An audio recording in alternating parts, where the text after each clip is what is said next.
Quarter में हम लोगों ने एक न्यू अप्रोच को, बल्कि हमने नहीं पूरी इंडस्ट्री ने एक न्यू अप्रोच को जो है इम्प्लीमेंट किया है, और वो क्या है? AI driven development, spec driven development या AI ड्रिवन डेवलपमेंट, कि जिसमें हम लोग जो है AI को ना सिर्फ एज असिस्टेंट्स, मतलब ना सिर्फ उसे एज अ टूल जो कि हमारी हेल्प करे, बल्कि AI हमारे पास एज अ पार्टनर काम कर रहा होगा और हमारे हर काम में हमारी हेल्प कर रहा होगा। ठीक है, इसी को लेकर चलते हुए पहले हमने जेमिनी CLI ऐप को इंट्रोड्यूस करवाया। मेन मकसद वही था कि स्पेक ड्रिवन डेवलपमेंट की तरफ ले जाए। और देखिए, बात यह है कि थ्योरी तो वैसे ही बहुत हो गई है। पिछले 1.5-2 महीने से आप लोग पढ़ रहे हैं थ्योरी, और पढ़ पढ़ के बोर भी हो गए होंगे। याद तो छोड़ ही दो, मुझे पता है कितने लोगों को याद होगा, तो वो तो अलग ही बात है, लेकिन बोर हो गए होंगे। तो इस बार हमने इसीलिए, क्योंकि देखो जब तक हम लोग चीज़ें पढ़ते जाएंगे, पता है हमें आता है, ऐसा हमें लगता है, जब तक हम उसे इम्प्लीमेंट नहीं करेंगे हमें ये पता नहीं चलेगा कि हमें कितनी चीज़ें आती हैं कितनी नहीं आती। इसीलिए सर जिया ने इस बार कहा कि भाई हम कुछ नया करेंगे।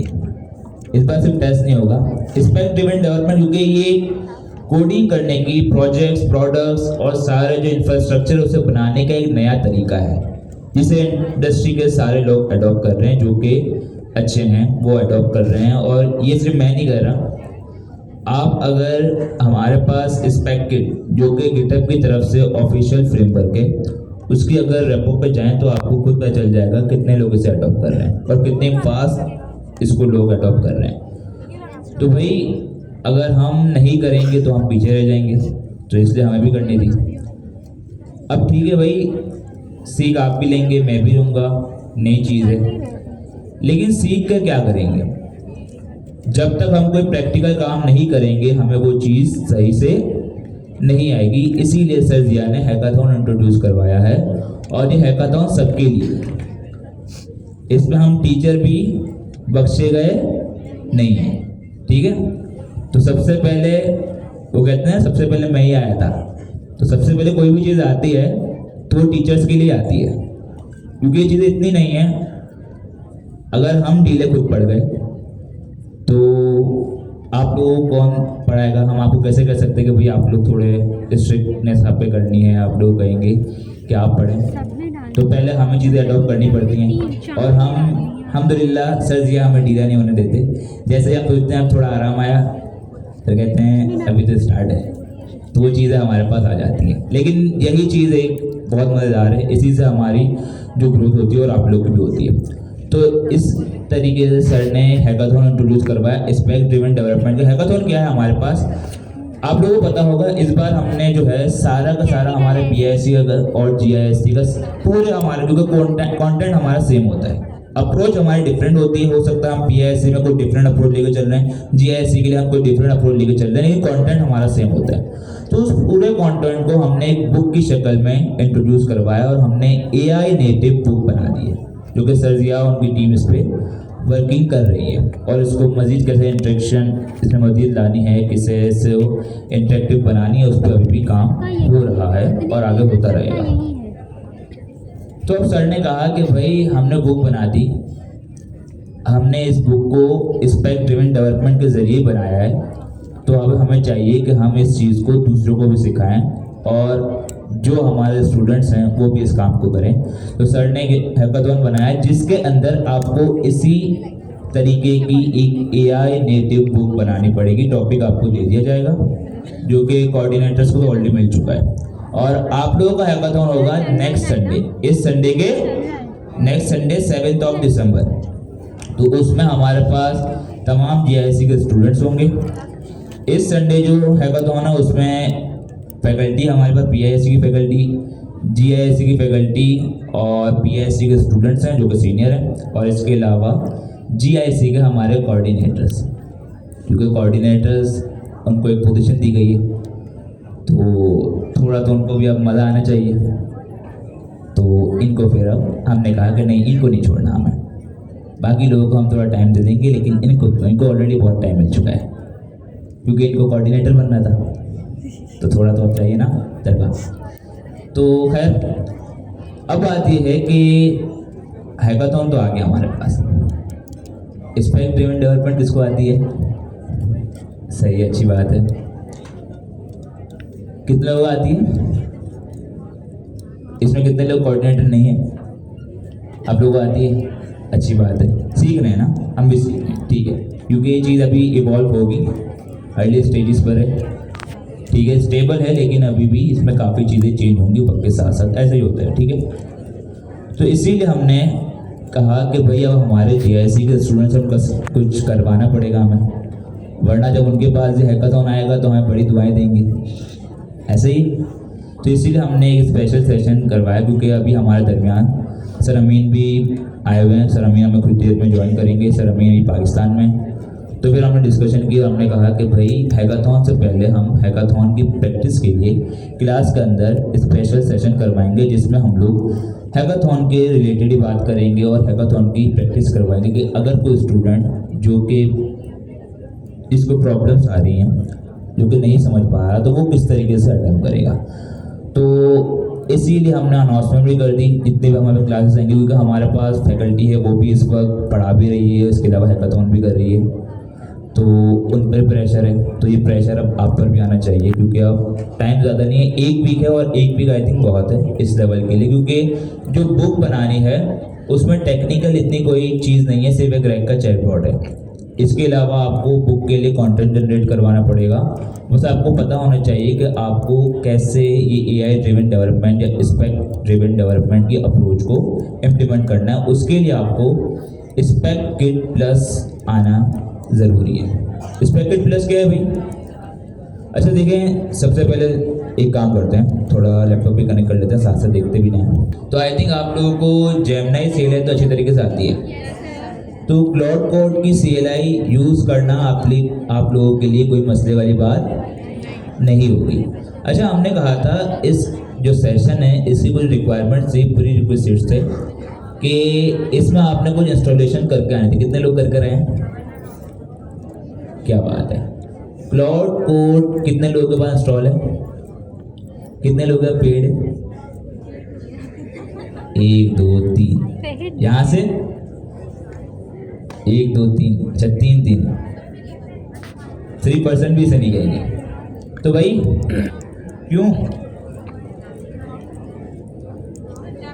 अच्छा, कितने लोग यहाँ पर ऐसे हैं जो कि अर्निंग कर रहे हैं अभी फिलहाल दूसरी फील्ड में ही, लेकिन पैसे कमा रहे हैं? दूसरी फील्ड में तो अच्छा, कम है। और जो कमा रहे हैं उन्होंने भी नहीं खरीदा, सैलरी कम है। एक बात बताएं, $20 पर मंथ तकरीबन 6,000 बनते हैं, सही है। अब ये बताएं, आपकी एक मेकअप की किट कितने की आती है? और लड़कों तुम क्या करो, अभी खाना खाने जाएंगे कितने उड़ा दोगे? 1,000 रुपये कौन कहाँ खा रहे हो भाई? अगर खाना खाने कहीं जाते भी हमें 2-3 हज़ार तो ऐसे निकल जाते हैं। वो तो मैं 5-6 हज़ार पर ईच की बात कर रहा हूँ, पर बंदे की बात कर रहा हूँ, ठीक है, पर पर्सन 2,000 तो कहीं नहीं गए, ऐसे ही है। वो फिर रेस्टोरेंट नहीं हुआ ना, अल रहमान 500। यार बिरयानी कब तक खाओगे? रोजाना बिरयानी तो नहीं खाते होगे, चलो 1,000 ही लगा दो। कितनी बार जाते हो? दिन में 2 बार, लो 500 1,000 ऐसे हो गया, 15,000 तो ये हो गए तुम्हारे। तो भाई देखें, एक चीज़ याद रखें, ये जो खर्चे हैं ना, ये खर्चे नहीं होते, इन्वेस्टमेंट होती है।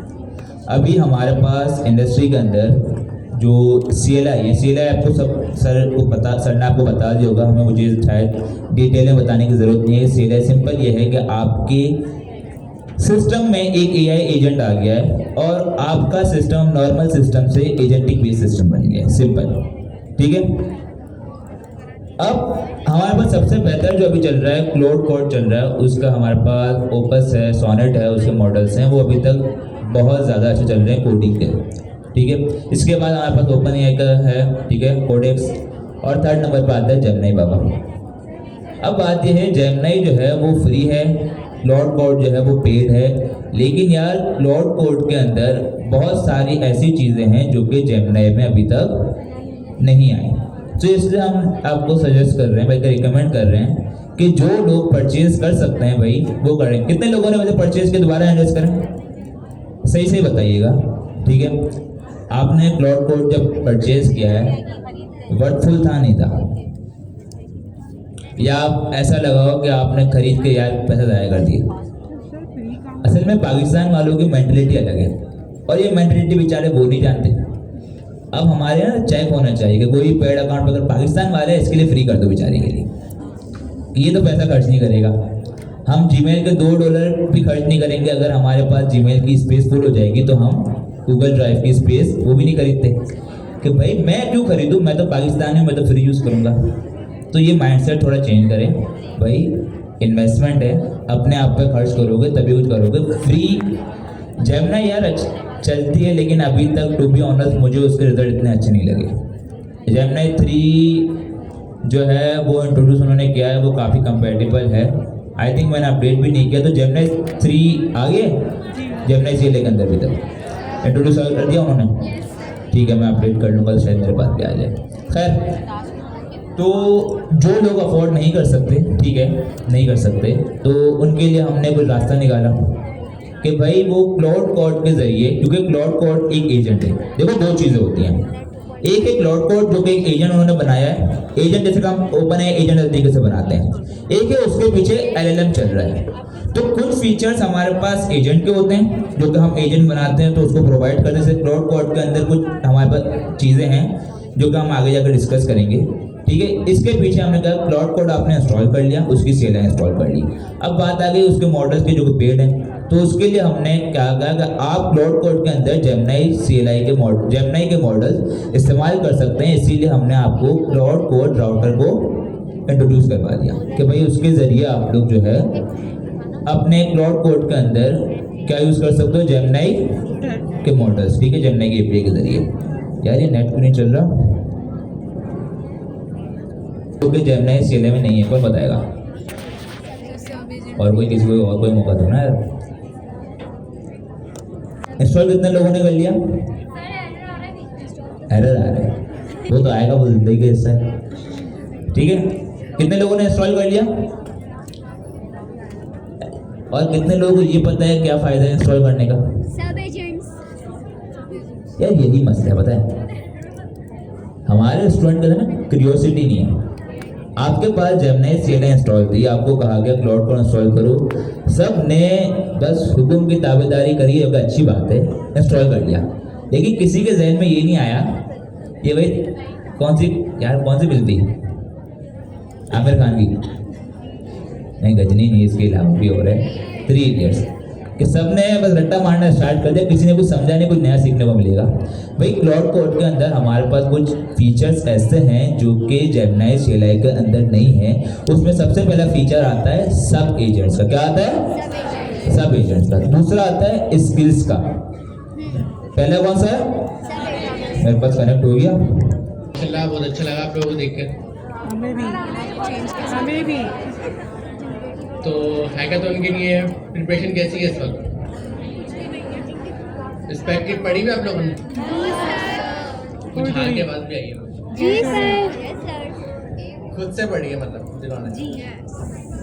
अभी आप लोगों को नॉलेज में तो आ गया होगा कि एक हैकाथॉन होने वाला है आप लोगों का, स्टूडेंट्स का, और फैकल्टी एंड कोऑर्डिनेटर्स का ऑलरेडी स्टार्ट हो गया है, जिसकी संडे को सबमिशन है। हैकाथॉन ये वाला सर्जिया का देने का जो मकसद है वो 2 चीज़ हैं। एक रीयूजेबल इंटेलिजेंस आप लोगों को सिखानी है जो आप खुद ही प्रैक्टिकल करके सीखेंगे, और उसके साथ आपको स्पेक किट यूज़ करवानी है। अभी हम कुछ चीज़ें देखेंगे, अनिक भाई ने स्क्रीन भी शेयर कर लिया, और आपके जो टीचर्स हैं वो कोऑर्डिनेटर्स हैं इंक्लूडिंग मी एंड अनिक भाई, हम लोग हैकाथॉन में लगे हुए हैं। लेकिन साथ साथ हमने सोचा आपको भी टाइम दे देना चाहिए, क्योंकि जाहिर है उसके बाद आप लोगों ने हैकाथॉन करना है, हम तो लोग करेंगे, इसके बाद सेकंड बारी आपकी है। 7 दिसंबर आपकी हैकाथॉन की डेट होगी, लेकिन वो सबमिशन डेट होगी, और हैकाथॉन आपका 7 दिसंबर से पहले ही अनाउंस हो जाएगा।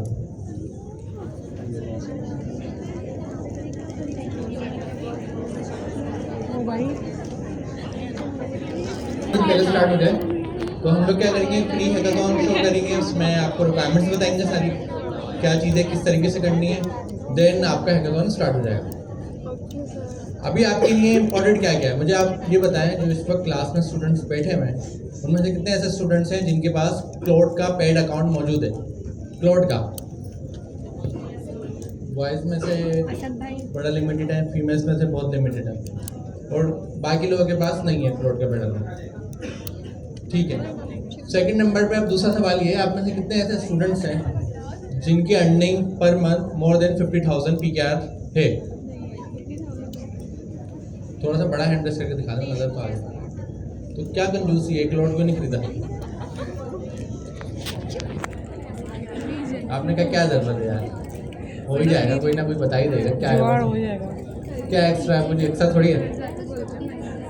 एक्चुअली चेन्नई सिलाई कितने लोगों ने चलाकर देख ली है? हाँ भाई, हमने चेन्नई सिलाई चलाई है, मतलब ऑलमोस्ट सब ने, और फ्री की चीज़ें तो हर किसी के पास। ठीक है। अभी क्लाउड के पास दो कुछ यूनिक फीचर है, जो रीयूजेबल इंटेलिजेंस, मैंने एक वर्ड यूज़ करा था ना, तो कुछ लोगों ने सोचा होगा क्या है ये वर्ड, क्या है इसके पीछे बैकग्राउंड है। इसका सिंपल मतलब ये भी समझ में आ रहा है कि एक बार अगर मैंने AI के साथ मेहनत कर ली और मेहनत करके चीज़ें क्रिएट कर ली, तो सेकंड टाइम मुझे दोबारा ना क्रिएट करनी पड़े, सेम बनी बनाई चीज़ें दोबारा से इस्तेमाल हो जाए। अब आवाज़ आ रही होगी ना?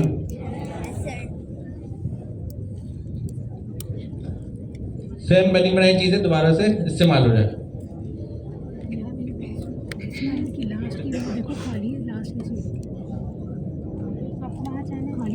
यूनिक फीचर है जो आपको बाकी जगह नहीं मिलेंगे, जिसमें से एक फीचर है आपका सब एजेंट्स का।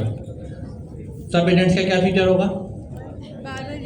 रीयूज कर सकते हैं सर उसको बनाकर, कि आपका क्लाउड ऑर्केस्ट्रेट करेगा कुछ सब एजेंट्स खुद बनाकर, या उनको कस्टमाइज बनाएंगे। Yes sir. और दूसरा उसमें एक और यूनिक फीचर है, वो है स्किल्स का। वो स्किल्स का फीचर क्या है? सर उसको स्किल्स दे सकते हैं, वो इम्प्रूव भी होती रहती है। कैसे देंगे स्किल्स? सर क्या तरीका होगा? ये काम तो ये आपका लॉस हो गया अगर 2 महीने से क्लाउड कोड आया हुआ और 2 फीचर ये मौजूद हैं, तो 2 महीने का तो आपने अपना नुकसान कर लिया सिर्फ $20 बचाने के चक्कर में। अभी जब आप इस हैकाथॉन को कर लेंगे इंशाल्लाह, जैसे आप एक हैकाथॉन को कंप्लीट करेंगे तो आप ये सारी चीज़ें होपफुली सीख जाएंगे। हैकाथॉन का मकसद यही है, आपकी लर्निंग हो जाएगी किस तरीके से मैं क्लाउड कोड के इन दोनों फीचर्स को इस्तेमाल करूँ, इस पैकेट प्लस को यूज़ करूँ और बदले में एक प्रोडक्ट शेप करूँ। अभी जो आपका गैप था ना एक काफ़ी टाइम से कि हर कोई प्रोडक्ट बनाने में लगा हुआ था, लेकिन वो प्रोडक्ट एक्चुअल शेप में नहीं आ रही थी मोस्टली ज़्यादा लोगों की। तो उस गैप का रीज़न यही था कि आप AI को इस्तेमाल कर रहे थे लेकिन सही तरीके से नहीं कर रहे थे, आप वाइब कोडिंग करवा रहे थे। वाइब कोडिंग का सबसे बड़ा प्रॉब्लम आपको क्या लग रहा था कि जब आप सपोज करें कर्सर पर आते थे, उससे चैट स्टार्ट करते थे, तो वो अपने पास एक कन्वर्सेशन हिस्ट्री क्रिएट करना शुरू करता था। आप उस कन्वर्सेशन हिस्ट्री के डिपेंडेंट होते थे, ऐसा ही होता था ना। और अगर वो कन्वर्सेशन हिस्ट्री बहुत ज़्यादा हो जाती थी, बहुत ओवर हो जाती थी, फिर आप नया टैब ओपन करते थे, फिर आप अगेन से न्यू हिस्ट्री स्टार्ट करते थे, अगेन से वो जो भी उसके साथ LLM का मॉडल है वो अगेन से सारी चीज़ें दोबारा से लर्न करता था कि आपका करंट प्रोडक्ट का स्ट्रक्चर क्या है, कौन सा कोड रखा हुआ है, आपकी प्रॉम क्या है, प्रॉम के हिसाब से बनाना है क्या, मतलब राइट एवरी डिसीजन हो रहा होता। बैक एंड फोर्थ चल रहा था, कभी आप उसको कुछ कहते थे, कभी वो वापस आपके पास आया था, कभी आप उसको कुछ कहते थे, कभी वो आपके पास आ जाता था।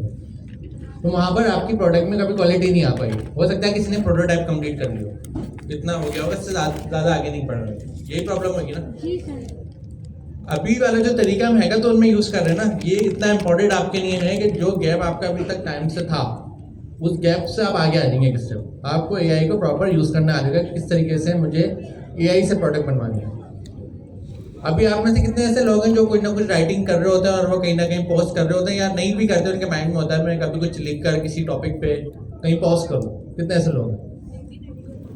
होपफुली सभी हैं, लेकिन आप पोस्ट क्यों नहीं कर पाते? आप LLM के पास तो कंटेंट लिखवा लेते हैं, लेकिन आपके पास एक प्रॉपर प्लेटफॉर्म नहीं है जहाँ पर आप जाकर उस कंटेंट को पब्लिश कर दें। कुछ लोग यूज़ करते हैं ब्लॉग की वेबसाइट पर, वहाँ पर कॉपी पेस्ट करना पड़ता है, जाकर ब्लॉग लिखना होता है, दूसरी चीज़ें करनी होती हैं।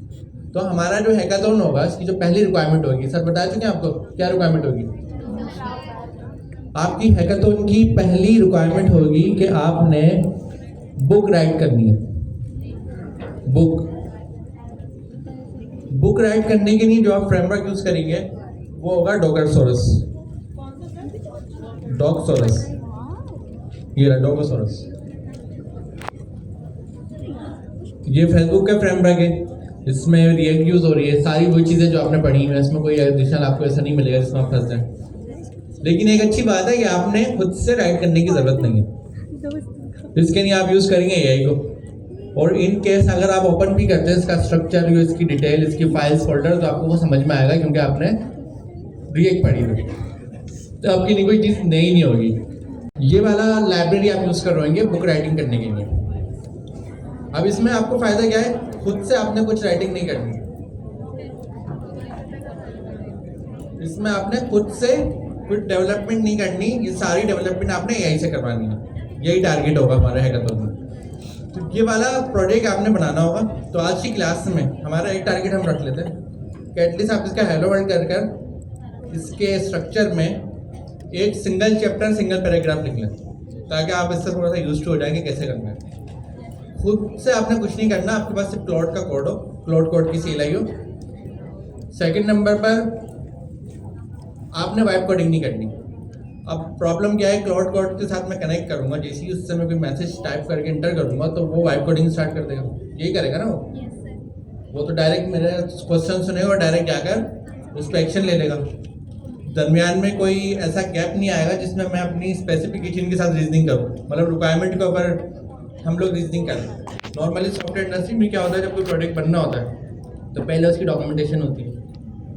जब हम इंडस्ट्री में जाते हैं हम देखते हैं कि भाई क्या क्या डॉक्यूमेंटेशन होती है। तो हमारा जो सबसे पहला डॉक्यूमेंट बनता है प्रोजेक्ट स्टार्ट होने के बाद, वो बनता है टेक्निकल डिज़ाइन डॉक्यूमेंट। सही है। उसके साथ एक बनती है हमारी टेक्निकल डिज़ाइन डॉक्यूमेंट के साथ functional design documents. Technical design document high level होता है, उसमें सिर्फ इंपॉर्टेंट चीज़ें होती हैं। फंक्शनल डिज़ाइन लो लेवल होता है, उसमें डिटेल चीज़ें होती हैं। तो हमारा कोई भी सॉफ्टवेयर इंडस्ट्री में हम काम करना शुरू करते हैं ना, तो जब प्रोडक्ट एक बहुत बड़ी डॉक्यूमेंटेशन का एक प्रोसेस होता है, वो हम उस पर बात नहीं करते। जब प्रोडक्ट हमारे पास आ जाता है तो उस पर हमारे पास बनती है एक BRD। सही है, एक डॉक्यूमेंट होता है उसका नाम।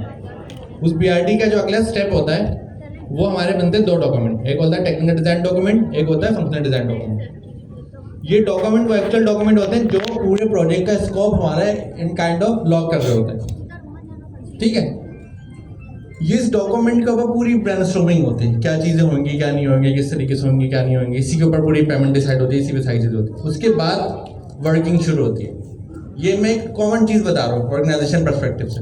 ऐसा नहीं होता कि ऑर्गेनाइजेशन ने बोला हमें ये वाला प्रॉब्लम है, इसके बदले में कोई सोल्यूशन चाहिए, सॉफ्टवेयर चाहिए, तो डायरेक्ट कंपनी आई उसने बनाना शुरू कर दिया। ऐसा नहीं होता, पहले डॉक्यूमेंटेशन होती है, उसके ऊपर सब लोग एग्री होते हैं, फिर आगे बात चलती है। तो उसका मतलब हमारा एज अ सॉफ्टवेयर डेवलपर हमारे पास एक स्किल जोर होनी चाहिए। वो क्या होनी चाहिए, रिक्वायरमेंट को फॉलो करना। अगर रिक्वायरमेंट है माइक ऐसा होना चाहिए तो फिर मैं अपनी मर्जी नहीं चला सकता उसमें। हाँ, मैं ड्यूरिंग द डॉक्यूमेंटेशन सजेशन दे सकता हूँ, ऐसा नहीं हो माइक ऐसा हो, लेकिन अगर एक बार एग्री हो गया तो फिर मुझे ऐसे ही बनाना पड़ेगा। मैं ये नहीं कर सकता मैं बना रहा था, मैंने सोचा ऐसा नहीं ऐसा मैं कर दूँ। समझ रहे हैं? अब वाइब कोडिंग में प्रॉब्लम क्या है कि उसको जो हम कह रहे हैं वो करके दे रहा है, मतलब कोई रिक्वायरमेंट लॉक नहीं है हमारे पास। अब LLM जो समझ रहा है वो रिस्पॉन्स कर रहा है, जो LLM समझ रहा है वो रिस्पॉन्स कर रहा है। अब इसके लिए पहले हम क्लाउड कोड कनेक्ट करेंगे।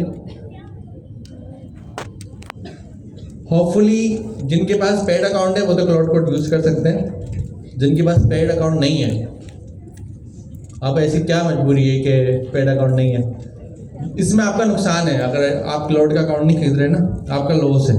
लॉस क्यों है? आप ऑलरेडी सॉफ्टवेयर डेवलपर हैं, आप ऑलरेडी इंडस्ट्री को समझते हैं, और आपकी इंडस्ट्री में एक इस तरीके की चीज़ आई हुई है जो बिल्कुल ही आउटस्टैंडिंग है और आप उसको यूज़ नहीं कर रहे, तो ये आपका लॉस है।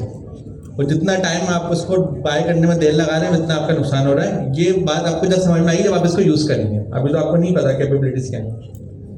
तो अभी हमने क्लाउड कनेक्ट कर लिया। अब सर बताएं,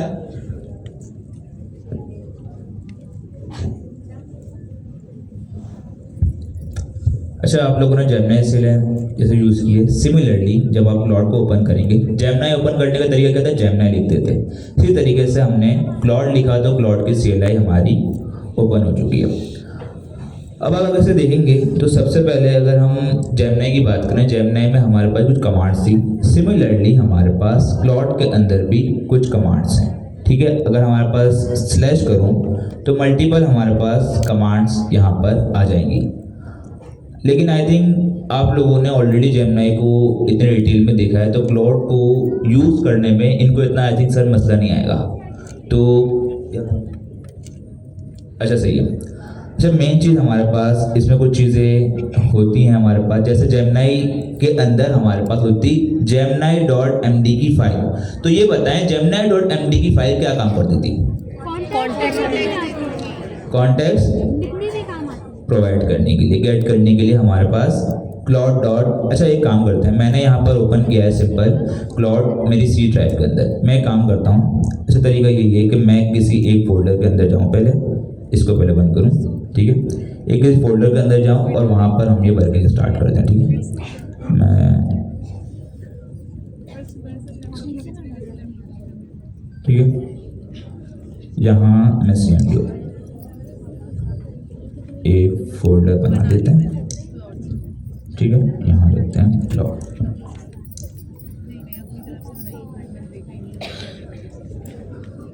ठीक है। यहाँ पर ओपन हो गया और आई थिंक सबको विजिबल होगा।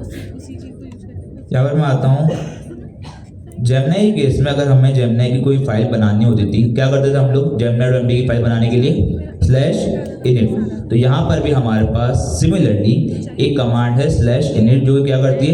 Initialise a new Claude file. इसे एंटर करूँगा, मेरे पास ये क्लॉड.md की फाइल बना देगा, जो कि हर बार मेरा जो क्लॉड है जैसे ही वो इनिशियलाइज होगा, उसे हम रन करेंगे, वो क्लॉड.md की फाइल देख लेगा, ठीक है।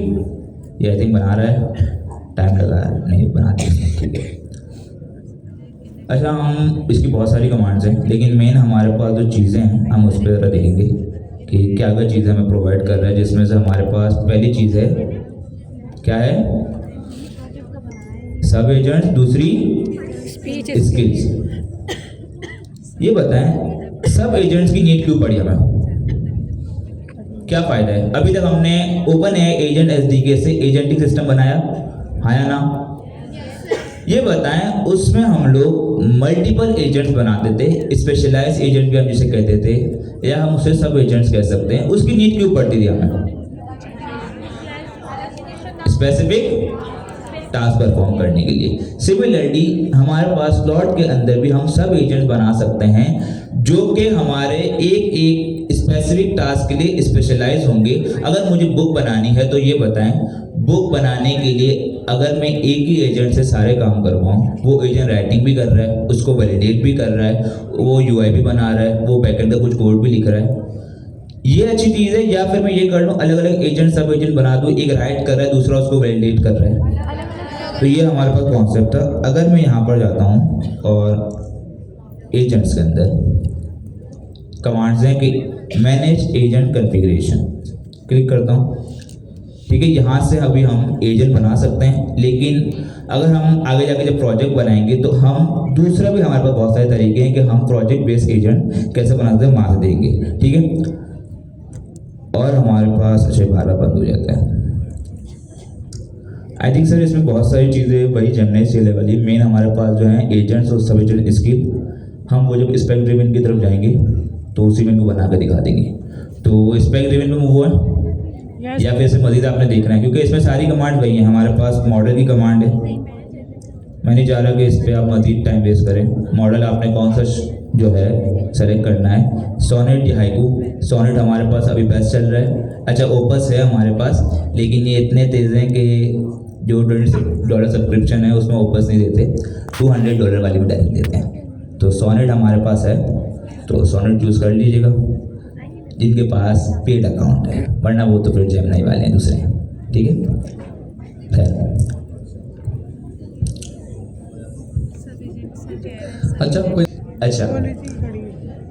हम एक काम करेंगे, आज हम लोग जो है स्टार्ट से लेके चलेंगे स्पेक किट से, हम लोग स्पेक किट प्लस से। अभी आपको थोड़ी देर पहले हमने बताया था कि हमारे पास स्पेक किट एक फ्रेमवर्क है, उसी पे हमने कुछ एडवांसमेंट करके उसमें कुछ चेंजेस करके हमने एक फ्रेमवर्क अपना बनाया है जो कि पेन यूनिवर्सिटी का ऑफिशियल है। क्या है वो? Spec kit plus.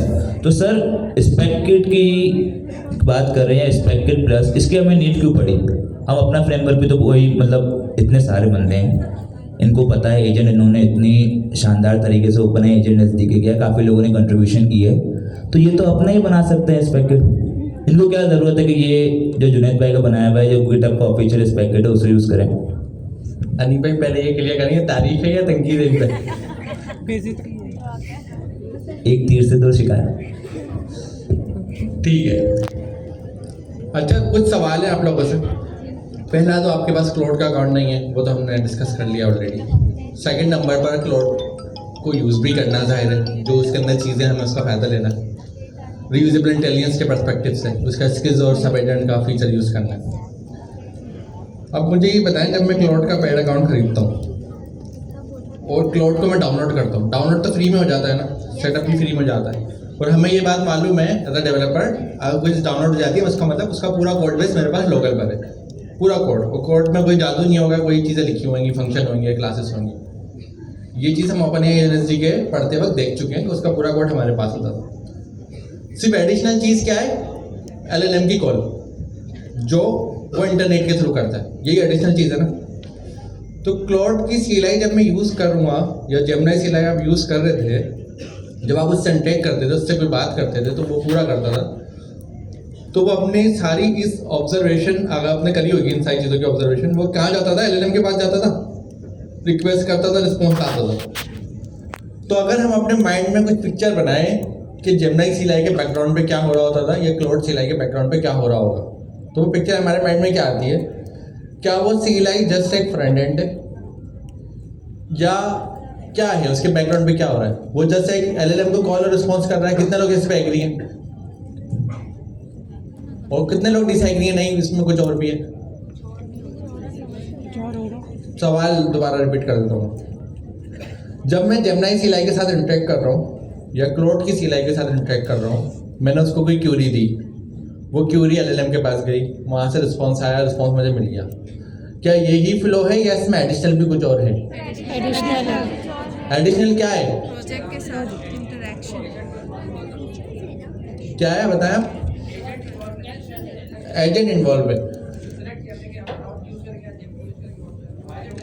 ठीक है, तो आप ये कह रहे हैं CLI जस्ट एक क्लाइंट नहीं है, सिर्फ उस पर रिक्वेस्ट रिस्पॉन्स नहीं जा रहा, बल्कि इटसेल्फ वो पूरा एक एजेंट है।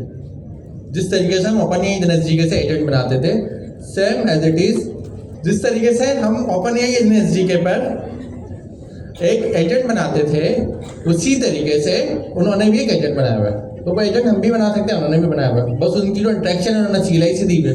हमारे केस में भी हम CLI से ही कर रहे थे इंटरेक्शन, दोनों बात एक ही थी। उन्होंने एक प्रॉपर एक सेटअप बना के इंस्टॉल करने का तरीका दे दिया। अब वो जो एजेंट है, जब उसके बाद क्यूरी जाती है, तो वो डायरेक्ट LLM के पास जाता है, या उसके कुछ एजेंट्स के चीज़ें होती हैं, पैटर्न्स होते हैं। तो वो पैटर्न्स क्या होते हैं? पहला पैटर्न तो हमें पता है, वो टूल कॉलिंग का होता है, और हर कॉल को LLM के पास लेके जाएगा, रिस्पॉन्स लाएगा, LLM के पास लेके जाएगा, रिस्पॉन्स आएगा, मतलब आइटरेशंस करता है मल्टीपल, फिर एट द एंड हमें वो रिस्पॉन्स ला के देता है। यही करता है ना। तो जब हम क्लाउड की CLI अपने पास डाउनलोड कर रहे हैं, अब हमारे पास पेड अकाउंट नहीं है, एक चीज़ तो हमें क्लियर है, CLI डाउनलोड मतलब कोड बेस हमारे पास है। इस तरह का एजेंट मैं भी लिख सकता था, बस मुझे देखना है कि उन्होंने क्या करा, मैं खुद भी लिख लूँगा। अब उसके अंदर 3 चीज़ें हैं जो वो कर रहा होगा। API कॉलिंग आप लोगों ने सीखी है सबने। API कॉलिंग, अगर मैं आपको दूँ किसी API पे पोस्ट करना है डेटा, तो आप मुझसे कितनी चीज़ें मांगेंगे? 3 चीज़ें मांगेंगे। पहली चीज़ क्या होगी? URL। API का एंड पॉइंट, मतलब URL और एंड पॉइंट पूरा आ जाएगा।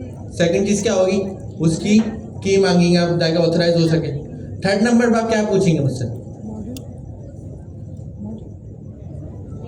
क्या पूछेंगे? बॉडी। बताया आपका नाम क्या है? आपसे आगे वाले। तो आपने क्या बताया? बॉडी। थोड़ा डिफाइन कर सकते हो यहाँ पे आगे, किस क्या होगा बॉडी में, एक्चुअल क्या है वो, इसका क्या है मतलब बॉडी, व्हाट इज बॉडी?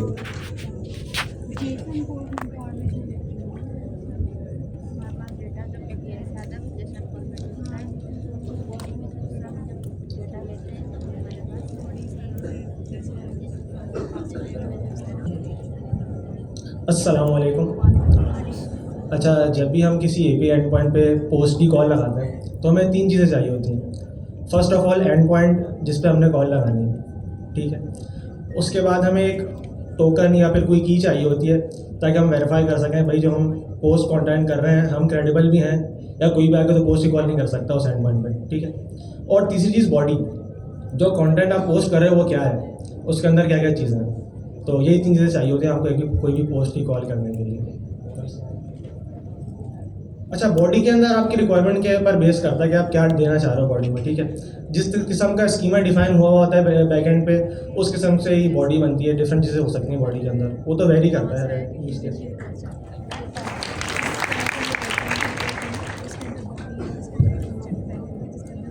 अच्छा, बॉडी के केस में हमारे लिए इंपॉर्टेंट क्यों है? अगर मैं फ्रंट एंड डेवलपर हूँ, मुझे कोई एपीआई मिली तो मेरा एक सवाल होगा बैक एंड डेवलपर से कि आप इस एपीआई का डॉक्यूमेंट मुझे दो। उस डॉक्यूमेंट से मैं एंड पॉइंट तो ले लूँगा, ऑथराइजेशन की भी उससे मैं मांग लूँगा, लेकिन इंपॉर्टेंट मेरी नहीं बॉडी होगी, क्योंकि उसमें मुझे वो वाला डेटा पैरामीटर रख के भेजने। अगर मेरा क्लाइंट वेबसाइट है तो मुझे वो सारी इन्फॉर्मेशन यूज़र से गेट करनी है। मुझे बिजनेस को रेडी करना है कि भाई ये इन्फॉर्मेशन मुझे आगे देनी है, तो ये अलाउ है या नहीं है, तो ये यूज़र क्या इन्फॉर्मेशन पास कर रहा है।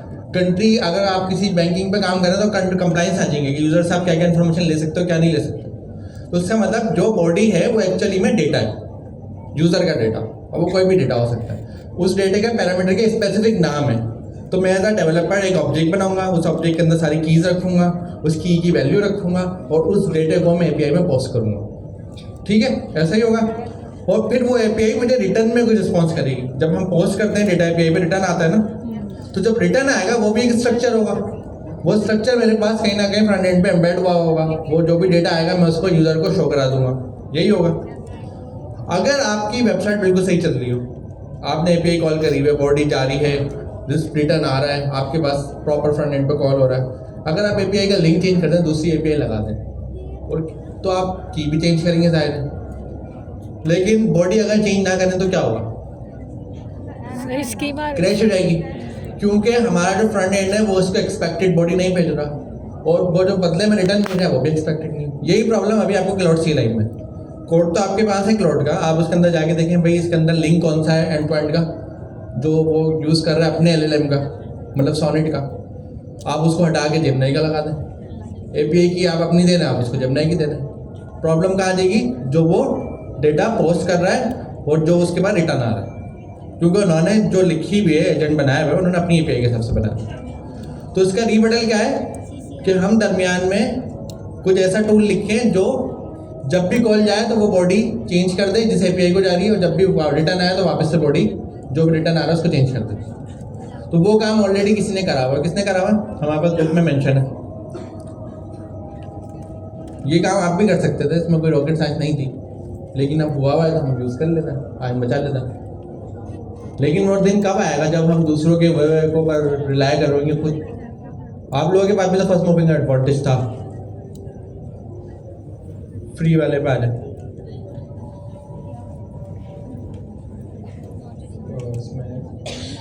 Chapter number 5।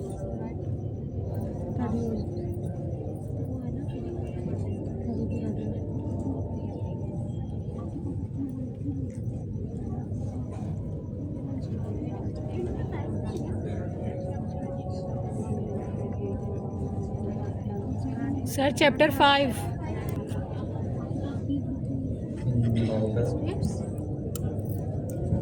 ये रहा क्लाउड कोड राउटर।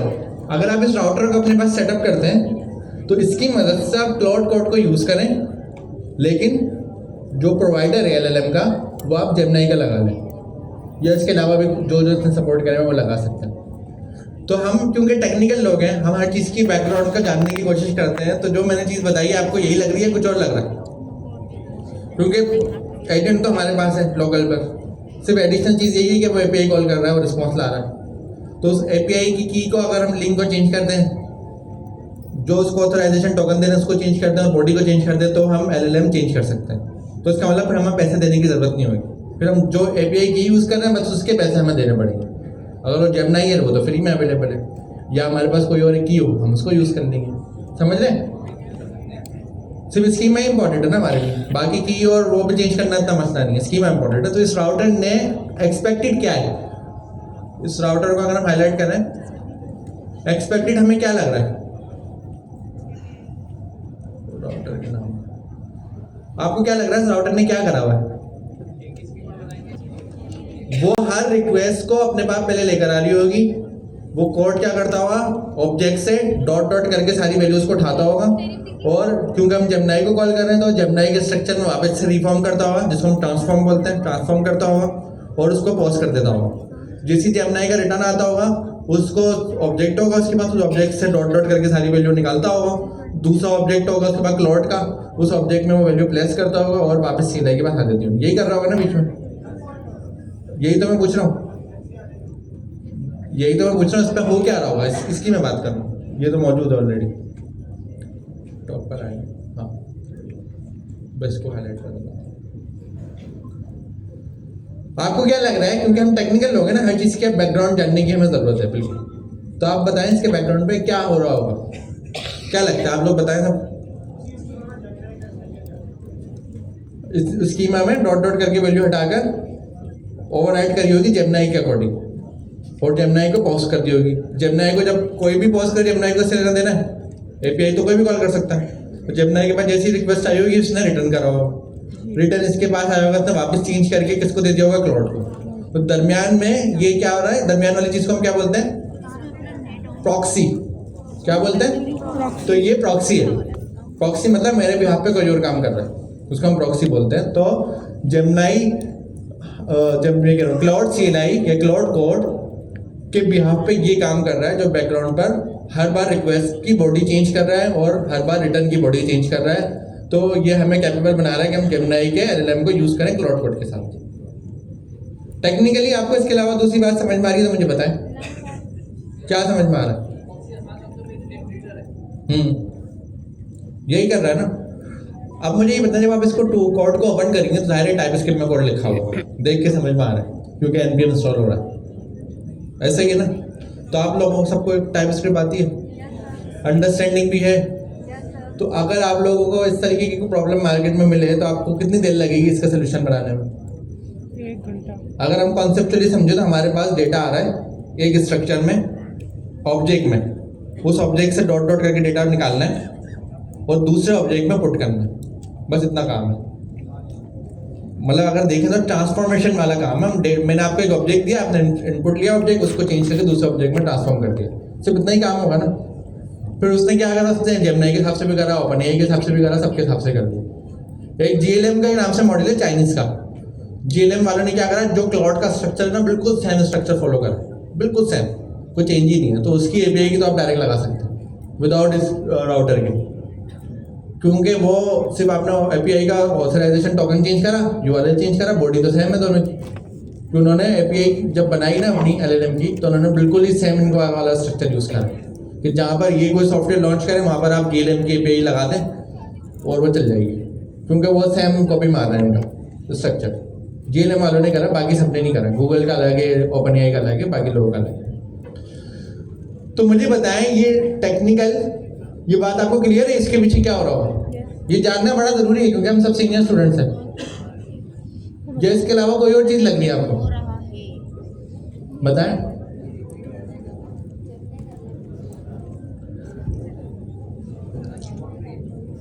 अभी आप लोगों को ये वजह बताएं, एक क्लास की प्रीरिक्विजिट थी आज की, वो क्या थी, जो सर ने पूछ भी चुके हैं ऑलरेडी, कि आपने क्लाउड कोड के साथ या तो पेड अकाउंट होना चाहिए था या तो जेमिनाई CLI कॉन्फ़िगर करके लाना था, ठीक है जी। तो होपफुली जिन्होंने नहीं करा वो कर लेंगे, उसमें आपको ये चीज़ क्लियर हो जाएगी, क्योंकि जब आप उसको कर रहे होंगे ना फिर आपको अंदाज़ा होगा कि क्यों करने की मुझे ज़रूरत है।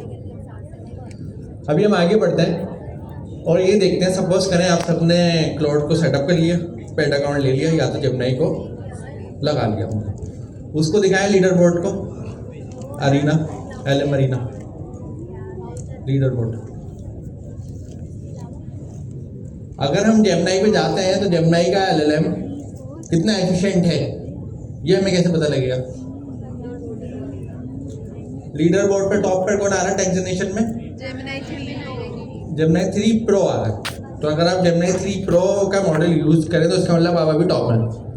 और अभी जो एजेंट्स हैं, जो CLI वाले एजेंट्स हैं, उसमें सबसे टॉप डायरेक्ट क्लाउड आ रहा होगा, जो क्लाउड के पास फीचर्स हैं दूसरों के पास नहीं है। तो सबसे टॉप वाला एजेंट CLI और सबसे टॉप वाला LLM आपके पास तो मौजूद है फ्री में, अगर देखा जाए। लेकिन अगर 3 प्रो फुल हो जाता है फिर आपने दूसरे पे जाना पड़ेगा। सेकंड नंबर पे कौन है? ग्रॉक है। थर्ड नंबर पे क्लाउड का Opus 4.5 है, और फिर अगेन ग्रॉक है, फिर GPT है, फिर नीचे अगेन Opus आ रहा है, और नीचे है अच्छा जेमिनी 3 जो है ना, ये दोनों में अच्छा है। 2.5 प्रो आ रहा है, चलें ये भी एक अच्छा ऑप्शन है। अगर वो फुल हो जाए तो उस पर आ जाना, 2-3 गूगल के अकाउंट बना लेना। फिर हमारे पास क्या है? सोनेट अब आया, सोनेट 4.5 8वें नंबर पर है। तो $20 देने के बाद आप इस नंबर पर होंगे, लेकिन कोई बात नहीं। अभी हमारा जो पहला टारगेट है वो टेक्स्ट लिखवाना, टेक्स्ट जनरेशन है, कोडिंग नहीं है, सही है। तो टेक्स्ट जनरेशन में तो आप इसमें से कोई भी यूज़ करें वो आपका ठीक चलेगा, लेकिन ये लीडर बोर्ड आपके पास है देखने के लिए। तो फ्री वाले लोगों को तो फ़ायदा हो गया, आपको पैसे देने ही नहीं पड़े। लेकिन अभी आपको पता लग गया, जब आप उसको कनेक्ट करेंगे आपका सेशन फुल होगा, फिर आपने सोचना पड़ेगा मैं क्या करूँ। $20 वालों के साथ भी यही होता है, 2.5 घंटे में सेशन फुल हो जाता है। फिर हम क्या करते हैं, हम फिर दूसरा LLM कनेक्ट करते हैं। शुरू में मैंने क्या करा था, मैंने क्लाउड कनेक्ट करा, क्लाउड फुल हो गया तो मैंने GLM की पेड सब्सक्रिप्शन ले ली थी। GLM सस्ता है, ठीक है। तो GLM को जब मैंने कनेक्ट करा, क्लाउड फुल हो गया, GLM के साथ इस्तेमाल करा मैंने। जब क्लाउड वापस आ गया, फिर मैं GLM से क्लाउड पे शिफ्ट हो गया, फिर मैं GLM पे शिफ्ट हो गया, फिर मैं क्लाउड पे शिफ्ट हो गया। अब वो सेशन फुल हो जाता है 3 घंटे 2.5 घंटे में, क्या करें। ये वाला सवाल अच्छा है। सवाल पूछा है सदुल्ला भाई ने, बहुत इंपॉर्टेंट क्या है कि जब मैं कनेक्ट करता हूँ AI से तो मेरे लिए इंपॉर्टेंट होता है कॉन्टेक्स्ट। अगर मैं 1 घंटे से एक प्रोजेक्ट बना रहा हूँ तो जो मेरी हिस्ट्री चल रही है वो बहुत इंपॉर्टेंट होती है। अगर मैं चैट नहीं ओपन कर लूँ तो सारा मसला ख़राब हो जाता है। और इस सवाल का जवाब अभी हम आपको डिटेल में देंगे। नहीं उसको है उसका डिटेल जवाब। तो दूसरी चीज़ है जो सर अनीक ने मुझसे सवाल पूछा था। सर अनीक ने पूछा था क्लाउड कोड पे तो हम आ गए, रीयूजेबल इंटेलिजेंस चले हम यूज़ कर लेंगे। 2 चीज़ें, सब एजेंट्स का और स्किल्स का। सब एजेंट का कॉन्सेप्ट क्या है कि वो क्या करेगा, आपने अगर उसको कोई कॉम्प्लेक्स टास्क दिया ना तो खुद ही उस कॉम्प्लेक्स टास्क को एक प्लान में डिवाइड करेगा। वो प्लान क्या होगा, वो अपना एक एजेंट बनाएगा खुद ही से, सब एजेंट के नाम से एक फोल्डर बनाएगा, उसके अंदर वो अपना सारे स्पेसिफिकेशंस रखेगा और उससे वो पूरा काम करवाएगा। मतलब आपने दिया काम क्लाउड को, क्लाउड ने खुद ही एक सब एजेंट बनाया खुद से और उससे काम करा दिया। और ये सब एजेंट जो है वो खुद बना रहा है ऑटोमेटिक। आपके पास भी ऑप्शन है, आप अपना भी बनवा सकते हैं। आप कह रहे हैं यार मैं एक एप्लीकेशन बनवा रहा हूँ, मेरे पास डेवलपर है, मेरे पास टेस्टर है, मेरे पास जो है डिज़ाइनर हो सकता है, उसका रिव्यू हो सकता है, कोड को रिव्यू करने वाला, उसकी सिक्योरिटी, जो कोड की कवरेज होती है। मतलब अगर हम आसान जबान में समझें, डेवलपर है जो कोडिंग करेगा, दूसरा उस कोडिंग को टेस्ट करेगा, तीसरा उसका सिक्योरिटी टेस्ट करेगा, चौथा डॉक्यूमेंटेशन बनाएगा, 5वां ये वाला काम करेगा। अब हम सबको सेपरेट करना चाह रहे हैं। अब हमारे लिए सेपरेट का मतलब क्या है, हमारे माइंड में क्या चीज़ आती है? सिर्फ और सिर्फ सेपरेट के लिए हमारे पास आता है सिस्टम प्रॉम्प्ट। ऐसा ही है, अगर आप अपनी एजेंसी के पे 4 एजेंट बनाते थे, सपोज करें सेम LLM का मॉडल यूज़ करें, क्या चीज़ चेंज होती थी? इंस्ट्रक्शंस, यही चेंज होती थी। तो इसने तो सब एजेंट बनाया, इसने यही करा हो। इसने एक एजेंट का फोल्डर बनाया, उसके अंदर इंस्ट्रक्शंस रखी होंगी, ये वाला एजेंट जो है इसका, ये वाला एजेंट इसका, ये वाला एजेंट इसका, जो काम आएगा उस हिसाब से वो इंस्ट्रक्शंस को यूज़ करेगा। यही होगा ना लॉजिकली। और Gemini.md की जो फाइल है, वो फाइल का हमारे पास ग्लोबल स्कोप है। मतलब जितनी बार आपका क्लाउड चलेगा, जो cloud.md की फाइल है, जितनी बार आपका क्लाउड चलेगा उतनी बार उसको वो ऑटो लोड करेगा। 10 बार चले, 20 बार चले, 100 बार चले। तो जो आपकी हाई लेवल चीज़ें हैं, ओवरव्यू है, स्टैक है, कोई ऐसी चीज़ है जो आपकी ग्लोबल आती है आपके प्रोजेक्ट के ऊपर, आप वो Gemini.md में रखेंगे। और कोई ऐसी चीज़ है जो स्पेसिफिक आती है टास्क के लिए, जैसे कोडिंग की बेस्ट प्रैक्टिसेस हैं, टेस्टिंग की बेस्ट प्रैक्टिसेस हैं, डॉक्यूमेंटेशन की प्रैक्टिसेस हैं, वो आप अलग अलग से एजेंट्स में रखेंगे। तो आपके पास ऑप्शन है, आप अपना कस्टमाइज एजेंट बना सकते हैं जो आपने खुद बनाया है, और क्लाउड भी खुद भी अपनी मर्जी से अपने हिसाब से खुद एजेंट्स बना सकते हैं। तो ये एजेंट का कॉन्सेप्ट है। हमारे लिए कोई भी चीज़ ब्रेक होगी ना, हमारे माइंड में सबसे पहली चीज़ आएगी, 2 चीज़ें उसे ब्रेक होती है। अगर मैंने नया एजेंट बनाया तो नए एजेंट के पास क्या चीज़ होगी, नई इंस्ट्रक्शंस होंगी और एक LLM का मॉडल होगा। अगर सपोज कर लेना सेम मॉडल है तो फिर हमारे लिए क्या चीज़ चाहिए, सिर्फ और सिर्फ इंस्ट्रक्शंस। अगर मैं एक काम करा रहा हूँ एक एजेंट से, उस एजेंट के बजाय मैं 4 एजेंट बनाता हूँ, क्या रीज़न होगी 4 एजेंट बनाने की? क्या चीज़ चेंज होगी? सिर्फ और सिर्फ इंस्ट्रक्शंस। हम क्यों इंस्ट्रक्शंस को इतना गौर से देख रहे हैं? क्योंकि हमें पता है एलएलएम के बाद जो रिक्वेस्ट जा रही है वो उस पूरी रिक्वेस्ट को पढ़ेगा और रिस्पॉन्स करेगा। जितना कम कॉन्टेक्स्ट, जितना कम टेक्स्ट, जितना precise text, relevant text, to the point text हम उसको देंगे उतना अच्छा वो रिस्पॉन्स करेगा। तो हम क्या करते हैं, हम सिस्टम इंस्ट्रक्शन में सिर्फ उतनी ही बात लिखते हैं जितना काम है, इससे ज़्यादा नहीं लिखते, ताकि वो अच्छे से अंडरस्टैंड करे। प्रॉब्लम क्या हो जाती है जब एक ही एजेंट 2 काम कर रहा हो। अब इंस्ट्रक्शन में है कि भाई ये भी है ये भी है।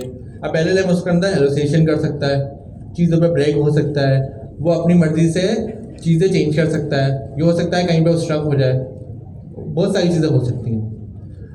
तो हम क्या करते हैं, हम एक एजेंट अलग बनाएंगे, दूसरा एजेंट अलग बनाएंगे, बीच में एक राउटर लगाएंगे, जब इसको कॉल करना है इसको करेंगे, जब इसको कॉल करना है इसको। एट द एंड हम बचा क्या रहे हैं, एलएलएम के पास जो टेक्स्ट जा रहा है उसको हम कम कर रहे हैं। तो अगर सारी कहानी का हम समरी निकालें तो एलएलएम को जो रिक्वेस्ट जा रही है, उसको जो टेक्स्ट जा रहा है उसको हमें कम से कम प्रिसाइज करना है, जितना अच्छा वो हमें रिस्पॉन्स देगा। यही है ना सारी बात का जड़। तो एलएलएम के बाद अगर सही जवाब सवाल किया तो सही जवाब आए, यही सब सारी बात का जड़ है। अब इसमें एक और चीज़ है, वो है स्किल्स। स्किल्स क्या होती है? मैंने एक मार्कडाउन की फाइल बनाई, मेरी जो डॉकर की स्किल्स हैं सारी मैंने उसमें लिखी, जो मुझे पता है ये है XYZ। या मैं डॉकर पे काम करते हुए कुछ कमांड ना साइड पे लिखता रहता हूँ जो मेरी डेली यूज़ की है। समटाइम मैं भूल जाता हूँ तो मैं वहाँ से देख लेता हूँ। इस तरीके की XYZ सब चीज़ें मैंने एक फाइल में रख दी डॉकर की। मैंने उसके फोल्डर का नाम रखा डॉकर, उसके अंदर फाइल बना के रख दी प्रैक्टिस के तौर पर। दूसरा, मैं नेक्स्ट.जेएस पे काम कर रहा हूँ, मैंने एक नेक्स्ट.जेएस की फाइल बनाई, फोल्डर बनाया, उसके अंदर एक एम्प्टी फाइल बनाई, सारी चीज़ें टेक्स्ट में रख दी। इस तरीके से सपोज करें अनीक भाई भी सेम काम करें, अनीक भाई के पास 100 स्किल्स हैं, हर स्किल्स की नाम से उन्होंने फोल्डर बनाया, उसके अंदर टेक्स्ट में सारा डेटा रख दिया। अब वो डेटा कितना है, 2000 लाइन का, 5000 लाइन का, 3000 लाइन का, कोई 10,000 लाइन का, समझ रहे हैं? अब अनीक भाई के पास अगर 100 स्किल्स है, मतलब 100 फोल्डर बनाए हुए अनीक भाई ने अपने पास 100 फोल्डर्स के अंदर 100 फाइल्स हैं, हर फाइल में 1000 लाइन का डेटा है। क्या डेटा है कि भाई डॉकर की चीज़ें लिखी हुई है, एक अंदर एक की चीज़ें लिखी हुई है, एक में इसकी लिखी हुई है, एक में इसकी, जो वो काम करते हैं उन्होंने अलग अलग फाइल में डेटा रखा हुआ है। जब भी वो काम करते हैं वो क्या करते हैं, अपना टेक्स्ट फाइल खोलते हैं, फौरन उनको याद आ जाता है अच्छा इस काम के लिए ये यूज़ करना है, इस काम के लिए यूज़ करना है, प्रोजेक्ट बनाने के लिए ये यूज़ करना है। समझ रहे हैं कॉन्सेप्ट? ये काम हम भी करते होंगे, कभी हम पढ़ाई कर रहे होते हैं, कुछ चीज़ें साइड में रख के रख लेते हैं जो डेली यूज़ की, ऐसा ही है ना? तो अब ये बताया अनीक भाई के पास 100 स्किल्स है, उन्होंने 100 फोल्डर बनाए हुए, 100 फोल्डर में फाइल है, उसमें इतनी सारी लाइन का कोड है। अगर मैं एलएलएम को कॉल करूँ, कॉल करते वक्त मैं ये चाह रहा हूँ कि जो एलएलएम काम करे वो साथ में अनीक भाई की स्किल्स को इस्तेमाल करे जो उन्होंने फाइल में लिखी है। तो क्या ये पॉसिबल है? मैं 100 फोल्डर की 100 फाइल जिसके अंदर 1000 10,000 लाइन की टेक्स्ट लिखा हुआ है, जो टोटल मिलाकर कॉन्टेक्स्ट अगर हम देखें तो कोई 10 मिलियन टोकन का कॉन्टेक्स्ट बन रहा होगा, एलएलएम की हर कॉल पे दे सकते हैं? नहीं दे सकते ना। तो स्किल्स मैं भी बना सकता हूँ, लेकिन मैं उसका एलएलएम को लोड नहीं करवा सकता, ये प्रॉब्लम है। तो जो क्लाउड का फीचर है वो क्या करता है, वो देखेगा आपकी रिक्वायरमेंट, वो देखेगा काम किस पे हो रहा है, काम हो रहा है नेक्स्ट.जेएस पे, वो जाके स्किल्स में देखेगा नेक्स्ट.जेएस का कोई फोल्डर है, वो देखे हाँ नेक्स्ट.जेएस के नाम से स्किल्स रखी हुई, उस स्किल्स को जाकर सिर्फ वो उसी स्किल्स को पढ़ेगा जो इस्तेमाल करनी है, बाकी को पढ़ेगा ही नहीं। इसका मतलब जो मैं कह रहा था 10 मिलियन का कॉन्टेक्स्ट उसको देना पड़ेगा, जरूरत ही नहीं। क्लाउड ने ये चीज़ आसान कर दी, वो पिक ही वही करेगा जो उसको करना है। काम नेक्स्ट.जेएस पर हो रहा है, नेक्स्ट.जेएस को ही पिक करेगा, काम टाइपस्क्रिप्ट पर हो रहा है, टाइपस्क्रिप्ट को ही पिक करेगा, बाकी सबको इग्नोर कर देगा। दूसरी चीज़, जब वो मेरी अनीक भाई की स्किल्स को जाके पिक करेगा, फाइल को पढ़ रहा होगा, ज़रूरी नहीं है कि वो पूरी 12,000 लाइन की लाइन हो, 12,000 लाइन हो उसके अंदर, वो पूरी 12,000 लाइन पढ़े, वो अपने हिसाब से स्किप कर देगा। वो देखेगा भाई मैंने इतनी पढ़ी, समझ में आ रही है बात, नहीं ये स्किल मेरे काम की नहीं, वो इग्नोर कर देगा। 6 लाइनें पढ़ के इग्नोर कर देगा, 100 लाइनें पढ़ के इग्नोर कर देगा, पूरी 12,000 नहीं पढ़ेगा। सही है? तो इसका मतलब इससे फ़ायदा क्या हुआ, जो मेरी टेक्स्ट फाइल से वो कॉन्टेक्स्ट को फेच कर रहा है, उसको वो क्या कर रहा है, प्रिसाइज कर रहा है, सिर्फ काम की चीज़ को फेच कर रहा है, और वही उसके एलएलएम के बाद जारी है, वहीं से रिस्पॉन्स आ रहा है। समझ में आया स्किल्स का फीचर? तो नॉर्मली हमारे लिए क्या हो रहा होगा, कोई ना कोई क्लाउड के नाम से एक फोल्डर होना चाहिए, हम खुद इमेजिन कर रहे हैं क्योंकि हम जेमिनी पढ़ के आए हुए ना।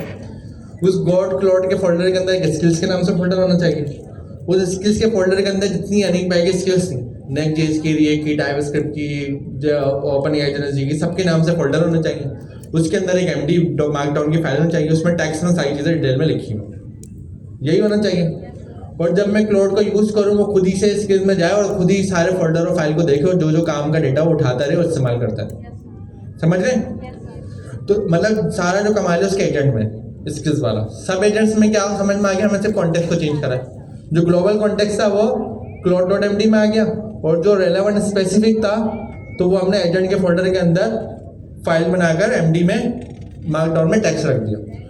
एट द एंड सारा गेम क्या हो रहा है, जब एलएलएम के पास कॉल जा रही है जो टेक्स्ट जा रहा है वो प्रिसाइज होकर जा रहा है, सिर्फ वही जो जाना चाहिए। समझ रहे हैं? तो उसका मतलब एलएलएम को हेलुसिनेशन होने से बचा रहे हैं। अभी जो आपने हिस्ट्री वाला सवाल करा था, हिस्ट्री में एक प्रॉब्लम है। क्या प्रॉब्लम है? मैं सपोज करें कोई भी एक चैट ओपन कर लें, कोई सी भी चैट जीपीटी की कर लें। हिस्ट्री में क्या प्रॉब्लम है, मैं कुछ कोडिंग करवा रहा हूँ। अब मैंने उसको कहा ये कोड करो, वो कर रहा है।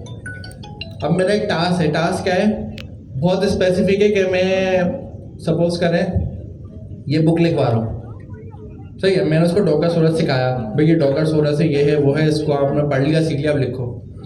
एक चीज़ हो गई, क्या है डॉकर सोरस को कैसे इस्तेमाल करना है। सही है, पूरा एक कॉन्टेक्स्ट है इसका, इसकी डॉक्यूमेंटेशन, इंस्टॉल कैसे करना है, यूज़ कैसे करना है, पूरी डॉकर सोरस का आ गया। अब उसी हिस्ट्री के अंदर, उसी चैट के अंदर मैं उसको कह रहा हूँ ये मुझे बुक लिखनी है, बुक का टॉपिक है ह्यूमनॉइड रोबोटिक्स और बुक भी लिखो। अब वो क्या हो गया, एलएलएम के पास जा रहा है डॉकर सोरस और ह्यूमनॉइड रोबोटिक्स। एलएलएम साथ में डॉकर सोरस को भी रीड कर रहा है, उसके हिसाब से कोडिंग कर रहा है और रोबोटिक्स के हिसाब से कंटेंट लिख रहा है। कितनी ज़्यादा कन्फ्यूजन हो गई। अब हिस्ट्री जो है वो तो हमारी बिल्कुल ही बेकार हो गई। एलएलएम के पास तो सब कुछ जा रहा है हिस्ट्री में, चाहे वो समराइज होकर जा रहा हो। तो एलएलएम तो कभी भी अपने एक्यूरेट फॉर्म पे आ ही नहीं सकता, क्योंकि हम उसको कॉन्टेक्स्ट ही सही नहीं दे रहे। हमारी कॉन्टेक्स्ट इंजीनियरिंग में फॉल्ट है। लेकिन अगर मैं हर बार अलग चैट ओपन करूं फिर भी एक मसला है, हर बार एलएलएम को मेरा प्रोजेक्ट का स्ट्रक्चर अंडरस्टैंड करना पड़ेगा, फिर वो आगे चलेगा। अभी तो हमें फ़ायदा था कि हमारी चैट हिस्ट्री है तो वहाँ से समरी उठाता था, समझ जाता था, आगे बढ़ जाता था। तो ये जो कॉन्टेक्स्ट इंजीनियरिंग जो हमारे इस क्लास का टॉपिक था जिसमें आप आए थे, वो कॉन्टेक्स्ट इंजीनियरिंग टॉपिक अभी तक आपका चल रहा है। अगर देखा जाए तो वो टॉपिक खत्म नहीं हुआ है, उस टॉपिक के अंदर साइंस है पूरी। स्पेक किट प्लस भी कॉन्टेक्स्ट इंजीनियरिंग का पार्ट है और जेमिनी सिलाई, क्लाउड सिलाई भी कॉन्टेक्स्ट इंजीनियरिंग का पार्ट है। क्योंकि सारा जो गेम है वो कॉन्टेक्स्ट में ही है। जितना कॉन्टेक्स्ट प्रिसाइज होके सिंपल होके जाएगा उतना अच्छा रिस्पॉन्स आएगा। अब एक सवाल है, ये सारी कहानी तो हमें समझ में आ गई, हमने क्लाउड सोर्स सेटअप कर लिया, हमें ये भी समझ में आ गई चीज़ अलग अलग क्यों है, क्यों cloud.md की फाइल है, क्यों स्किल्स अलग से रखी हुई हैं, क्यों अलग से एजेंट्स रखे हुए हैं। सारा जो गेम है वो किसमें, टेक्स्ट जो एलएलएम को कॉल हो रहा है और रिस्पॉन्स आ रहा है। जितना प्रिसाइज उतना बेहतर हो गया। अब ऐसा टेक्निकल इसमें सबको बात समझ में आ रही है, क्या चीज़ है, कितने लोग हैं हैंडल्स करके बताएं। तो ये टेक्स्ट वाली बात आपको समझ में आ गई, सारा गेम जो है टेक्स्ट के ऊपर है। तो टेक्स्ट को जो भेजना है, मतलब आप मेरे पास आए, आपने मुझसे सवाल करा तो मैं आपका सवाल का ही जवाब दूं। अगर आपने मुझे सवाल में ही अपने पूरे दिन की रूटीन बताई, फिर रास्ते में जो हुआ वो भी बताया, फिर आपने सवाल करा, तो शायद मैं हेलुसिनेशन करूंगा, मुझे समझ ही नहीं आएगा कि बात क्या हो रही, बहुत मुश्किल से मैं समझूंगा। तो बेहतर है कि आप सिर्फ वही मेरे पास टेक्स्ट लेकर आए जो सवाल है और मैं उसी का जवाब दूँ। तो यही एलएलएम के साथ हो रहा है। एलएलएम के साथ इतनी सारी हिस्ट्री जाती है, तो वो हिस्ट्री से देखे या मेरी बात सुने, वो उसमें कंफ्यूज रहता है, तो वो जाहिर है वो एक्यूरेट रिस्पॉन्स नहीं कर सकता। जब हम नई चैट ओपन करते हैं हम देखते होंगे बिल्कुल सही हो जाता, वो सवाल भी सुन रहे, जवाब भी सुन रहे, क्योंकि प्रॉब्लम हमारी हिस्ट्री में होती थी, इसमें हम उसको बिल्कुल ही वाइप कर चुके होते थे। अब एक और चीज़ है, हम कोडिंग करने के लिए आए, हमने क्लाउड को यूज़ करा, हमने उससे स्किल्स जनरेट करवा दी। स्किल्स हमने सब दे दिया, जेमिनी को, डॉकर सोरस की स्किल्स दे दी, और हमने क्या दे दिया, ह्यूमनॉइड रोबोटिक्स की भी स्किल्स दे दी अलग अलग। इसमें ह्यूमनॉइड रोबोटिक्स के अंदर 10 ब्रांचेस आती हैं, 10 सबकी स्किल्स बना दी। भाई रोबोटिक्स का ये है, ये है, ये है, ये राइटिंग के नहीं, राइटिंग पर्सपेक्टिव से कह रहा हूँ, क्योंकि हमें हैकाथॉन में बुक राइट करनी है, तो हमें राइटिंग पर्सपेक्टिव से स्किल्स बनानी है। ठीक है, फिर मैंने कुछ सब एजेंट भी बनवा दिए। सब एजेंट क्या बना दिया, एक राइटिंग का कर दिया, एक उसका रिव्यूअर बना दिया, एक ह्यूमनॉइड स्पेशलिस्ट बनवा दिया जो ह्यूमनॉइड रोबोटिक्स के इस टॉपिक पर स्पेशलिस्ट होगा। एक स्पेशलिस्ट बना दिया मैंने एजेंट किसका, डॉकर सोरस का, जो डॉकर सोरस को अच्छे से लिखेगा। मल्टीपल मेरे सब एजेंट्स बना दिए।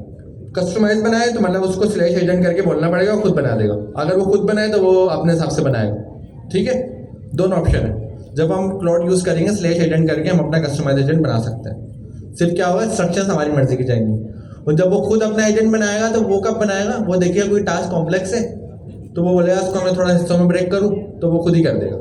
समझ रहे हैं? एजेंट और स्किल्स हम बनवाएंगे जब हम क्लाउड को यूज़ करेंगे, ये हमारा पहला टारगेट होगा।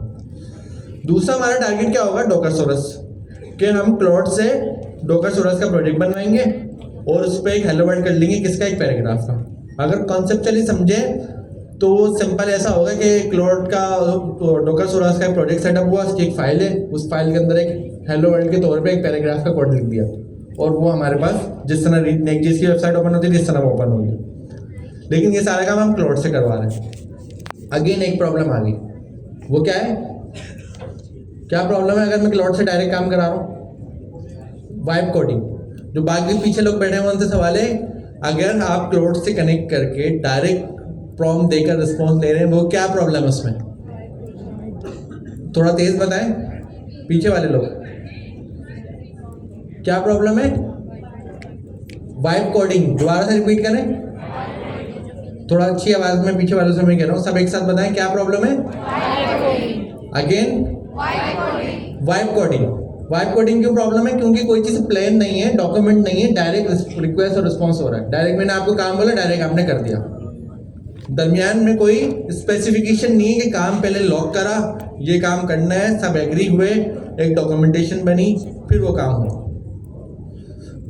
अब इस प्रॉब्लम को सॉल्व करने का तरीका क्या होना चाहिए? सही तरीका एक ये हो सकता है कि पहले एक ऑर्गेनाइजेशन क्या करे, अपने जितने भी स्टैंडर्ड है उसके रूल्स हैं। ऑर्गेनाइजेशन है ना, जिस जो किसी प्रोजेक्ट पे काम कर रही है, कंपनी है, उसके रूल्स क्या है कि जब आप कोडिंग करें तो आप क्लीन कोडिंग करें। जब आप कंपनी में हायर हुए, कंपनी वाले आपको बता रहे हैं हमारे ना कुछ रूल है, हम क्लीन कोडिंग करते हैं, हम ऑब्जेक्ट ओरिएंटेड को फॉलो करते हैं, और हम क्या करते हैं, हम जो भी कोड करते हैं उसका टेस्ट पहले लिखते हैं। सही, टेस्ट ड्रिवन डेवलपमेंट का होता है, पहले टेस्ट लिखो बाद में कोडिंग करो। हम टेस्ट ड्रिवन डेवलपमेंट करते हैं और हर कोड का जो साथ हम डॉक्यूमेंटेशन करते हैं, ये हमारे स्टैंडर्ड है। अब एम्प्लॉय ऑर्गेनाइजेशन में गया, ऑर्गेनाइजेशन में उसको अपने रूल बताती है, ये हमारे रूल है। हम कोड के अंदर कोई पासवर्ड या कोई भी सीक्रेट की नहीं रखते, थ्रो द एनवायरनमेंट वेरिएबल रखते हैं। हम ये वाले सिक्योरिटी प्रोटोकॉल को फॉलो करते हैं, ये वाले स्टैंडर्ड को फॉलो करते हैं। जो जो उसके रूल्स है वो सब ऑर्गेनाइजेशन ने एज एम्प्लॉय जब मैं कंपनी में गया या आप गए उसने आपको बता दिया। ये पहला काम होता है। दूसरा काम क्या होता है, जिस प्रोजेक्ट पे आप काम कर रहे हैं उस प्रोजेक्ट की डिटेल बताई जाती है। भाई ये प्रोजेक्ट है, ये बेनासिटी का प्रोजेक्ट है, इसमें हम ये कर रहे हैं, ये सारी रिक्वायरमेंट आपको डिटेल में आ जाती है। सारी वो नहीं, मतलब पूरे प्रोजेक्ट के 100% जो आपसे रिलेवेंट है, जो टास्क आपको मिलने वाला है उससे रिलेवेंट, जाहिर है। तो ये वो हो गई सारी स्पेसिफिकेशन, प्रोजेक्ट की स्पेसिफिकेशन हमारे पास आ जाती है। फिर हम क्या करते हैं, हमारे पास टीम होती है, हम टीम के साथ बैठते हैं, एक प्लान बनाते हैं, बोलते हैं जो स्पेसिफिकेशन हमें मिली है, ये तो काम हमें मिला है, इसको कैसे करना है, प्लान बनाओ। फिर हम बैठ के प्लान बनाते हैं, उसको एक तरतीब देते हैं, सीक्वेंस देते हैं, ऐसा ही। फिर जब प्लान कंप्लीट हो जाता है, मतलब तरतीब सीक्वेंस कंप्लीट हो जाती है, फिर हम क्या करते हैं, हम टास्क डिवाइड करना शुरू करते हैं। ये टास्क आप करो, ये काम आप करोगे, ये काम आप करोगे, ये काम आप करोगे। और जो एम्प्लॉय होता है उस वक्त का, जो डेवलपर होता है, वो एक्नॉलेज करता है, ठीक है ये मैं कर रहा हूँ, हाँ ये आप कर रहे हो, ये आप करो, सबने बांट लिया। टास्क बांटने के बाद क्या होता है, वो सब उस टास्क के ऊपर इम्प्लीमेंटेशन शुरू करते हैं। इम्प्लीमेंटेशन मतलब काम शुरू करते हैं। ये तो इम्प्लीमेंटेशन वाला पार्ट है, ये कब हो रहा है, सबसे आखिर में।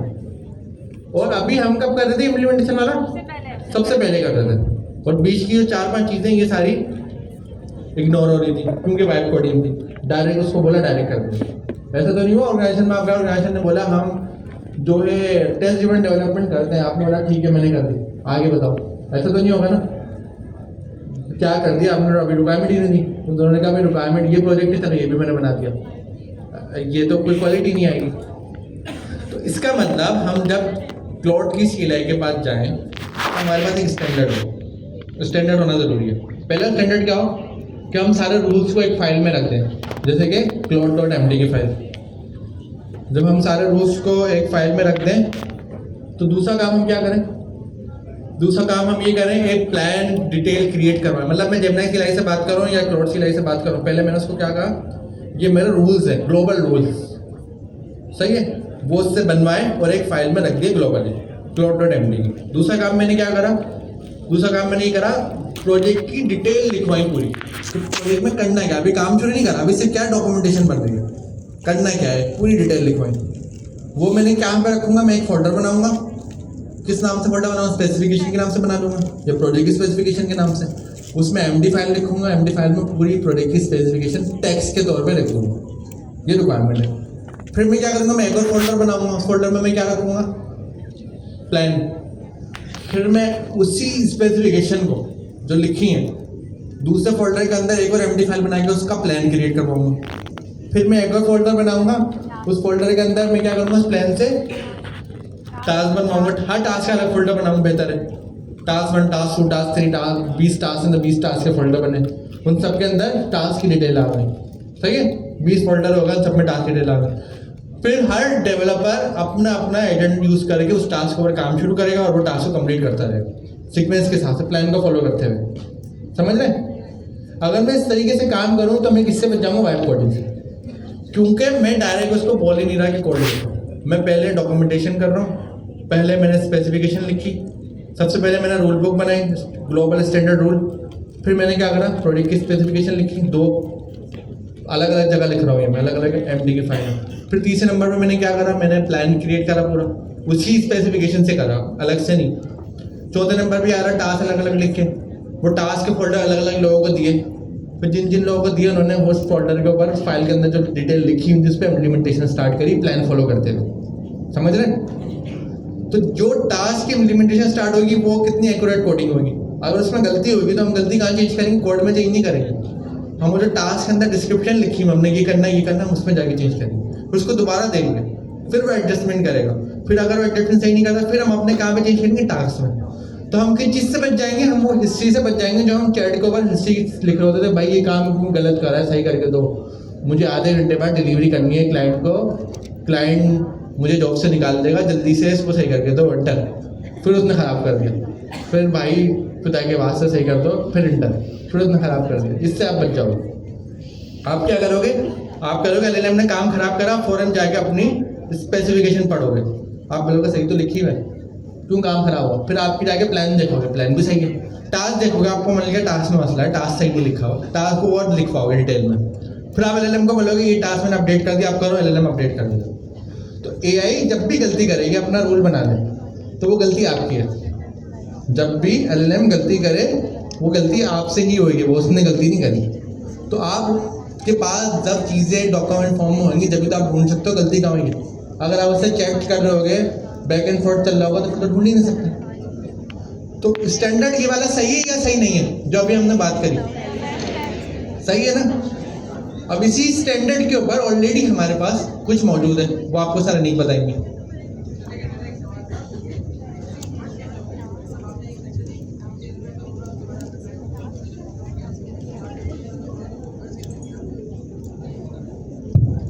अच्छा, असदुल्ला भाई का एक सवाल है, वो ये कह रहे हैं एक प्रॉब्लम है, ये सारा काम मैं कर रहा हूँ क्लाउड के सेशन में, क्लाउड से मैंने कनेक्ट करा, उससे मैंने पहले लिखवाया अपना ग्लोबल रूल लिखवाए ऑर्गेनाइजेशन के, फिर मैंने स्पेसिफिकेशन लिखवाई, फिर स्पेसिफिकेशन को देखते हुए प्लान क्रिएट हुआ, अलग फोल्डर फाइल बन रही है। हमारे नहीं क्या है, फोल्डर बनना है, फोल्डर में मार्कडाउन, फोल्डर में मार्कडाउन, फोल्डर में मार्कडाउन, बस यही है और क्या। स्पेसिफिकेशन के बाद हमने क्या करा, टास्क का लिखवाया, फिर हमने इम्प्लीमेंटेशन का। इस दौरान अगर मैं क्लाउड के सेशन से बाहर आ जाता हूँ और नया सेशन क्रिएट करता हूँ तो एक मेरी अंडरस्टैंडिंग है कि जब तक मैं उसके साथ कन्वर्सेशन कर रहा हूँ वो एक हिस्ट्री बनाता है अपने पास बैकग्राउंड में, ऐसा ही है ना। तो अगर मैं सेशन से बाहर आया, नया सेशन कनेक्ट करा, या वो जो मेरे पास सारे डॉक्यूमेंटेशन लिखी हुई जो मैंने गिटहब पे रख दी और गिटहब से किसी और ने डाउनलोड कर ली, जैसे आपका नाम क्या था, हुजैर ना, तो हुजैर ने असदुल्ला भाई का काम डाउनलोड करा गिटहब से।